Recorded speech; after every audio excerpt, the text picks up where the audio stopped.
The 10 News Weather Authority, always watching and tracking for you from the JES Weather Center. Good morning, everyone. Here's a look at our national temperature map showing that parts of the West Coast are dealing with temperatures in the 50s at this time.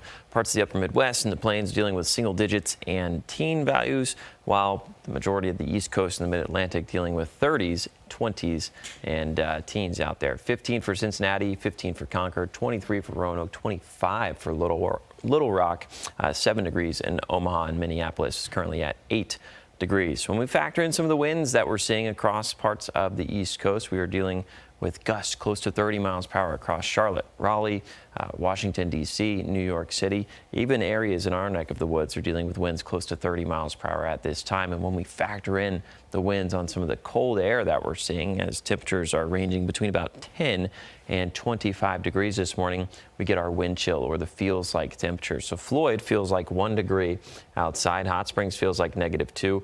Blacksburg 5, Roanoke 12, Lynchburg 16, Danville also at 16, and South Boston 20. These have been fluctuating all morning long. That is something that you need to know, because where we get these gusts of winds, that's when the temperature is going to be feeling colder. When we have a little bit of a break in the winds, we're going to be feeling a little bit warmer. So Roanoke was feeling like 19 degrees just a couple of minutes ago, now feeling like 12 degrees outside. It's going to be windy all day long. We're going to have these periods where we have a couple of breaks in the winds, but the winds are going to be gusting close to 20, 25 miles per hour for the majority of us throughout our Tuesday. And you'll notice that right as you head out the door. You'll also notice that there's a lot of ice. There's a lot of snow still on the ground. There's a lot of stuff that's frozen on the ground. So watch your step as you head out the door. As you look up, you'll notice mostly clear and sunny skies with a couple of clouds integrated throughout the day all day long. Future wind chill suggesting that we'll feel about as warm as 20 to 35 degrees across the Roanoke Valley, Lynchburg, and South Side, but maintaining in the single digits and teen values across the New River Valley and the Highlands all day long. So it's going to be a very, very cold day, but because of the feels like temperatures, on the other side of the coin is our actual temperature. All right. These are important because anything 32 degrees or below means that stuff on the ground is not going to melt. Lynchburg and Southside won't have an issue with the melting of some of that snow and the ice, but Roanoke, the Highlands, and the New River Valley will likely see some of that stuff maintain freezing levels out there.